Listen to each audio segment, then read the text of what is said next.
last week I dogged on this thing.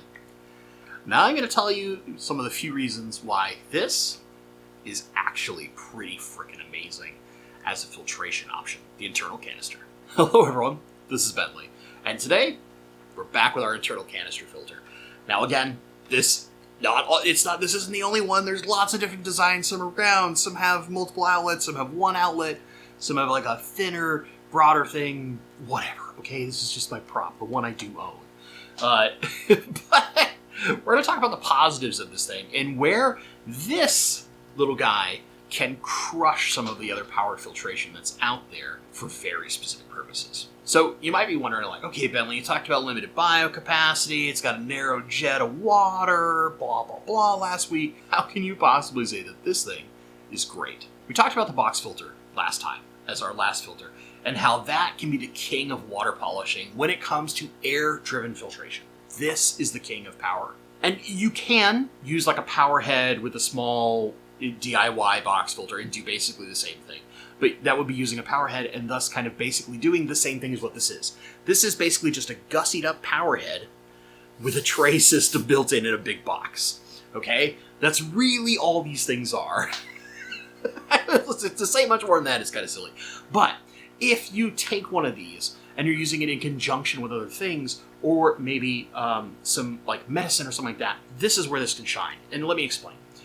The tray system, as far as like your only filter, kind of blah. But if we empty those trays out and we pack them full of super fine filtration like filter floss, all of a sudden, this powered filter that moves quite a lot of water for how small it is a water polishing machine. And you don't have to use it constantly, right? Maybe you want to do photography.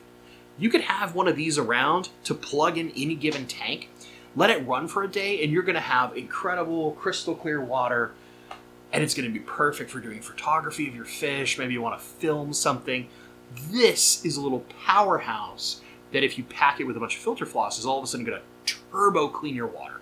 And there's a bunch of other fine filtration methods. It doesn't have to be filter floss. That's just probably the cheapest and easiest that most of us are familiar with. But there's a second one. Let's say you have a quarantine tank and you're dealing with a reasonable amount of medication, and you want to make sure between rounds of medication that you're using carbon to pull all of that extra medication out to get the water back to kind of pristine level before your next round of medication or a different medication, whatever that may be. You don't need to change your filter out at all. Just put one of these in, put like some fine filter floss on the outside or on in some of the trays, depending on the tray design if it's stacked, filter floss on the bottom one, and then put carbon up along the rest of the trays, or in this case, you would do the center tray full of carbon and the outside trays with floss, something along those lines. And now what you have is a hyper-powered carbon filter that's going to pull all of those particulates and extra stuff out of your water. Again, doing the same thing, turbo polishing your water. But in this case, removing some of those harmful things, medications, etc., where if you had two medications in the water at the same time, it could cause a potentially negative effect. Bam, you're covered. You run this for like a day, and now you're ready to go. You just pull it out, you get rid of your carbon, or maybe you can reuse it after that next batch, whatever it may be, and done. Easy peasy. This thing is a tool. I don't look at this as the only filter. Now, there are a couple cases where you could use this as the only filter, and it is relatively effective. However, for me, this is a tool in a toolbox. This is something that I use on occasion, not constantly. But let's talk about where this is actually a really good filter. Let's say you have something like a 20 long or 30 long. Some of those longer, thinner tanks that aren't super tall. This is your best friend, because that powerful narrow jet of water allows that water to go all the way across the tank. And now what you can do, instead of relying on a hang-on back, is you can put this on the side of the tank and jet long. But because it has these narrow, more powerful jets, you're getting good flow across the entirety of the tank because that tank is a little skinnier, right?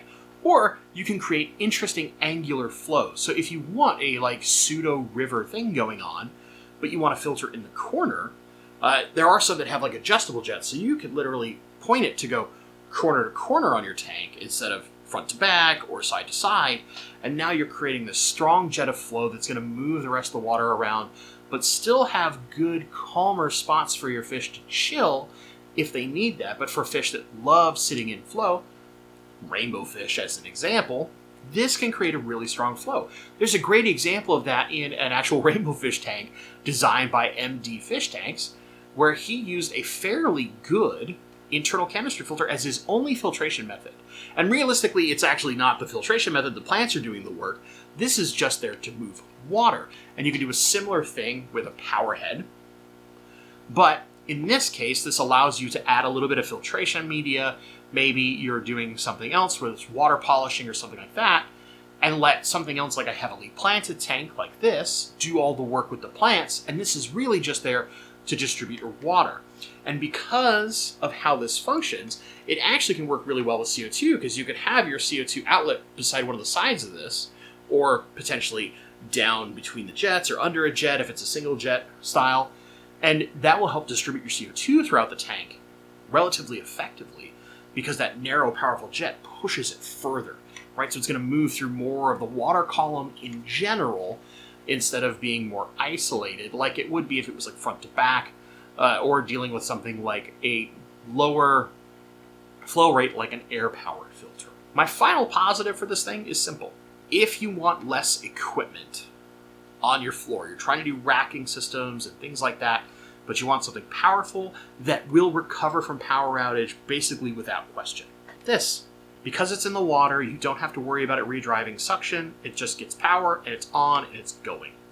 There are actually some huge benefits for those of you who are in areas where power, like small power outages, are more frequent, and if you lose some of your suction, maybe you have particular canister filters, or some of the hang-on backs that are kind of notorious as they get older for doing this, where they don't redraw their suction, you have to kind of adjust them frequently. You never have to do that with this. Because it sits in the water, it's always got all the water it needs, it just gains power back and it starts pumping again. And you could argue, much like a hang on the back, because it has that quick open it up, pull the trays out, clean the trays, put the trays back in, close it, and yes, this is not the only version, there's ones that stack below, blah, blah, blah, blah, whatever.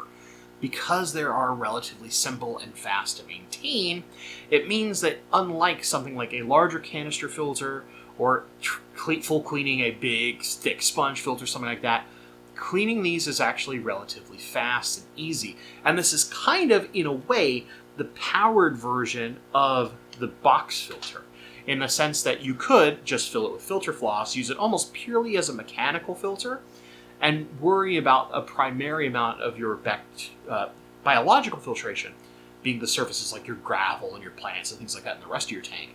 And this is there to do like water polishing, some mechanical filtration, and basically just act as your water movement. That is where one of these absolutely shines. So, that being said, that's the fast one. I think it's relatively easy to understand like the good and the bad when it comes to the internal canister filter, but what I really wanted to hear is from you. What are your thoughts? Were you calling me crazy in the previous video, or maybe you're going to call me crazy in this one and think that how could I possibly want this over a hang on the back, etc., etc. Let me know in the comments down below. Did you learn something? Did you pick up on something new? Does my idea of using this as a tool and not a primary filter all of a sudden like light bulb is on? I've got a brilliant idea. Secretly, Bentley might actually be a genius and not just some dum-dum on the internet.